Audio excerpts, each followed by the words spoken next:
എന്തോന്നല്ലേ ഇത്? മനുഷ്യന്റെ ചെവി അടിച്ച് പൊട്ടിക്കൂല നീ. ചെവി മാത്രല്ല, എനിക്ക് വീട്ടിലെ എല്ലാ സാധനവും ഞാൻ അടിച്ചു പൊട്ടിക്കും. നിനക്ക് നിന്റെ കുഴപ്പമാടി. മനുഷ്യൻ ഉറങ്ങി കിടക്കുമ്പോ ചെവി വന്ന് അടിക്കുക, എല്ലാം കൂടെ അടിച്ചു പൊട്ടിക്കുമെന്ന് പറയുക. എന്തിന്റെ കുഴപ്പമാണ് നിനക്ക്? ഞാൻ എന്ത് ചെയ്യട്ടാ? നിങ്ങൾ ചെയ്ത കാര്യമെല്ലാം പറയാൻ നിന്നെങ്കിൽ കഥ തീരത്തില്ല. ഇപ്പൊ കറിവെക്കാൻ എന്തെങ്കിലും മേടിച്ചിട്ട് പോ. കറി വെക്കാനല്ലേ നിനക്ക് കുറച്ച് മീൻ മേടിച്ചോട്ട് തന്നത്? അത് ചീഞ്ഞ മീൻ, അതുകൊണ്ട് ഞാൻ കറി വെക്കുന്നില്ല. അത് ചീഞ്ഞ മീനൊന്നും അല്ല, നല്ല പച്ച മീനാ.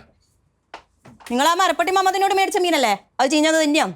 എന്നെ പറഞ്ഞോണ്ടിരിക്കാൻ കഴിയും. ഏത് നേരും. ഓ, അപ്പൊ അതാണ് നിന്റെ കുഴപ്പം, മരപ്പട്ടി മമ്മദ്. നാണമില്ലല്ലോ നിങ്ങൾക്ക് ഫോണെല്ലാം വിളിക്കുന്നത് ഒളിഞ്ഞൊക്കെ.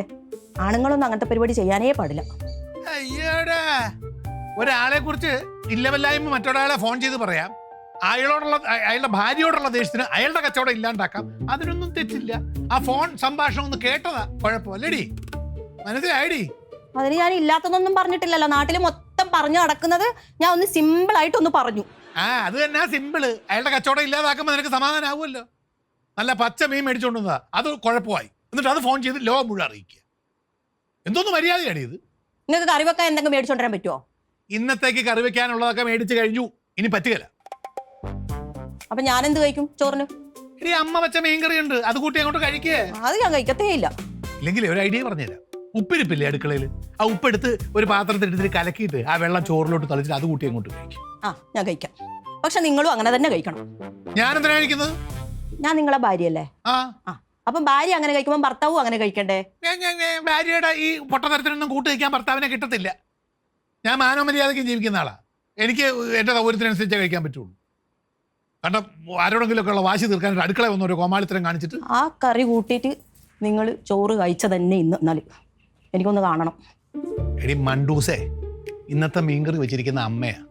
അമ്മയുടെ കൈപ്പുണ്യം നിനക്കറിയാമല്ലോ. അസാധ്യ ടേസ്റ്റ് ആയിരിക്കും. ഈ വാശിയെ കളഞ്ഞിട്ട് വേണമെങ്കിൽ ആ കറിയും കൂട്ടി ഊണ് കഴിക്കും. ഇനി അടുത്തെങ്ങും അമ്മ കറി ഉണ്ടാക്കത്തില്ലേ? അതൊന്ന് ആലോചിച്ച് നോക്ക് നീ. ഞാൻ കഴിക്കത്തില്ല. എനിക്ക് ഒറ്റൊരു വാക്കേ ഉള്ളൂ. ഞാൻ നേരെ അങ്ങനെ വാക്കൊന്നും മാറ്റൂല നിങ്ങളെ പോലെ. അതൊക്കെ അവനവന്റെ ഇഷ്ടം, സ്വാതന്ത്ര്യം, ചോയ്സ്. എന്തായാലും ഞാനും എൻ്റെ മക്കളും എൻ്റെ അമ്മ വയ്ക്കുന്ന മീൻകറി കൂട്ടി തന്നെ കഴിക്കും. അപ്പൊ ഈ മറ്റേ മീൻ കഷ്ണത്തിന്റെ മുമ്പിൽ പൂച്ച വന്നിട്ട് വെള്ളം ഇറക്കി നിൽക്കുകയല്ലേ, അതുപോലെ വന്ന് നിൽക്കല്ലേ, തരികയല്ല. എല്ലും കഷ്ണം മുള്ളും കഷ്ണം പോലും തരികയല്ല. നിങ്ങളെ അമ്മ മാത്രമല്ല നല്ല ടേസ്റ്റുള്ള കറി വെക്കുന്നത്. ഞാനും നല്ല ടേസ്റ്റ് തന്നെ കറി വെക്കും. നീ വെക്കുന്ന കറിയുടെ ടേസ്റ്റ് കാരണം നീ പോലും കഴിക്കാറില്ലല്ലോ. നീ ആ ടേസ്റ്റിനെ കുറിച്ച് കറി വെക്കണ്ടേ? ആദ്യം നേരം ഒരു കൂട്ടാൻ വയ്ക്കാൻ പഠിക്കുക. വല്ലപ്പോഴും മനുഷ്യൻ കറി എന്നൊരു സാധനം തിരിച്ചറിയുന്നത് അമ്മ വയ്ക്കുന്നതുകൊണ്ടാ. നിന്റെ കറിയുടെ ഗുണം നിനക്ക് തന്നെ അറിയാമല്ലോ.